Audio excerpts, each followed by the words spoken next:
up YouTube? Welcome back to another Robot Wars video. Today I'm going to be it's a bit different because I've already done most of it, just because I didn't know what I was actually going to do was going to work.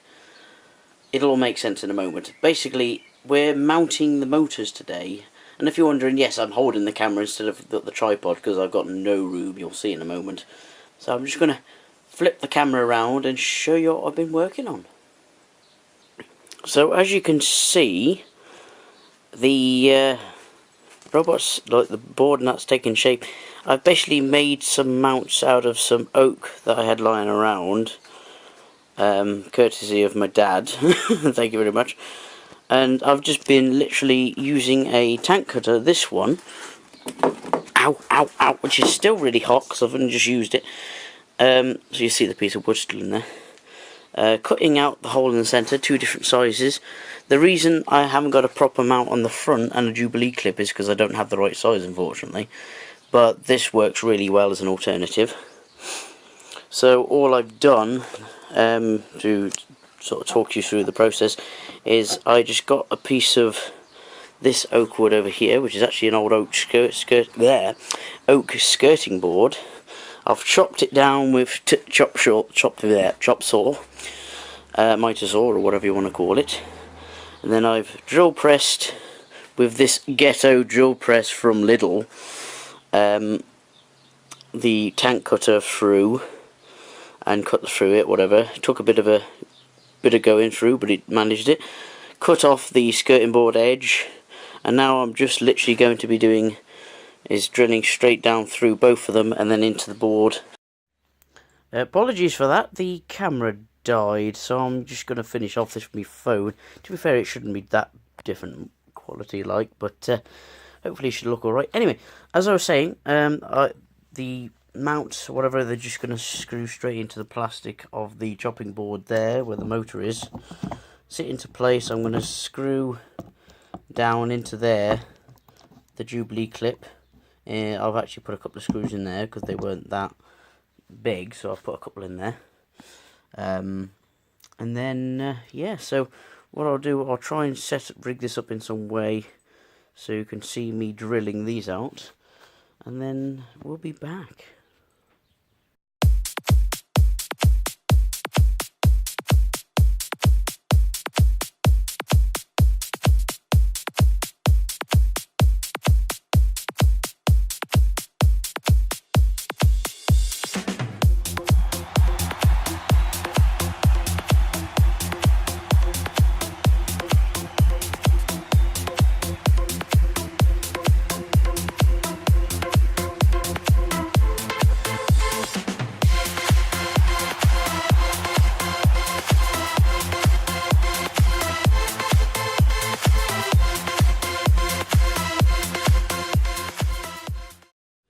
You know, in hindsight, I kind of wish I'd drilled them individually because they're a tiny bit wonky, but it doesn't matter as long as it lines up when we put it into the base here. I've decided that this piece here is going to be the piece, so as long as we can actually show you what I'm doing rather than, there we are, try and do it one-handed. As long as that lines up there.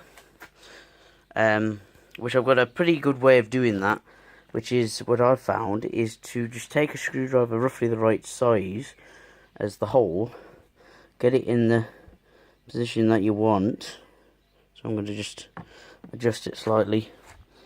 The wheel looks pretty good there, looks pretty straight. So now that's pretty lined up there. What you'll do is tip I found is just to take a Phillips head near the right size. Try not to move it if you can, and just because it's plastic, if you just push down in each of the holes. So once you've done that, you should be left with, make sure you give it a good press and a good turn. I just stopped the camera for a moment just because I was struggling. And you'll be left with two nice markers, which you can sink the point of that in there, which it may or may not focus. Anyway, the point of the drill bit is to drill. No, I'm joking. That was really terrible. So you can sync the both of these, and they'll be in the right space for these. Being as these are so off wonky, it would be beneficial if I'd actually drilled it individually, but never mind. But as long as it is straight when the motor's obviously in here and in place, as long as that wheel's fairly straight across there, obviously I'm holding it, but as long as that's fairly straight, we should be good to run without so much problems. So what I'll do, I'll just stick those on the drill press now, and I shall drill those 2 holes, and we'll be back.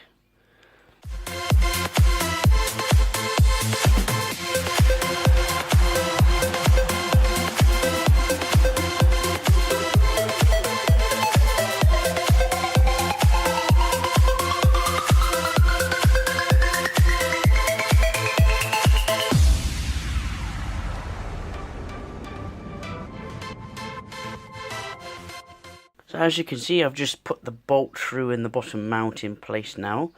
These are literally just these things, which are some flat-headed bolts or whatever.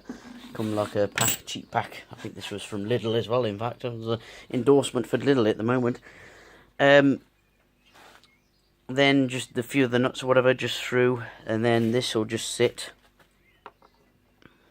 on top like this. If I can actually line it up like that, and then underneath here I've actually got a space here which I'm just going to cut a few pieces out and cut a hole in, which if you see here, I've just put a spacer in there because it's not quite the right size, and I didn't want to like crush the wood or anything like that, so I put a few spaces in there, so it just helps clamp down without, and keeps it even to help like the wood so it doesn't crack or anything like that. This is very much a test bench setup kind of thing. You probably could use something like this for your main robot, but I found that doing some research online, like 3D printed mounts and other mounting systems are better. But at the moment, I'm just sort of trying to rig this up so I can test it. So that's no problem. So I'm just going to get those 2 packers cut, drilled through, and then I'll put the top on, and then I'll show you with it all finished. Yeah, just so you can see, I've just put a couple of screws into the bottom of there, which just holds this Jubilee clip in place. Surprisingly strong, actually. This is mainly to stop it from spinning around, because the main mount obviously would hold it there, although that does a very good job on its own, but this is just a little bit of paranoia, so paranoia is good at times like these. So I'm just going to get it mounted in place, and then I'll show you the finish. So there we go, there's the finished mounted motors. In hindsight, yes, they are the wrong way around. In hindsight, I probably should have spanned that around, but I'll just mark it and make sure I know that one side's neutral, one side's alive. But other than that, that's really seriously strong, that is. So they should hold quite well. So yeah, next video is going to be wiring this sucker up. I've got the battery down there in an ammo box. I've got the 2-speed controllers, got the receiver, got the transmitter. It all can come together as one in the next episode. So, obviously this one is not going to be entered into combat, because that would probably die in a horrible fireball. But after that, it'll be then just armor, chassis, and then coming up with an interesting way of actually sort of rigging up the axe. But I'll probably use a brushless motor for that, so I'll probably just buy the standard Turnigy version of the Bot Bits one, which works with just the brushless motors. So yeah, anyway, thank you very much for watching. If you enjoyed, please like, comment and subscribe and all that lovely stuff. It's very much appreciated, everybody. And I shall see you next time. Bye bye. I am the danger.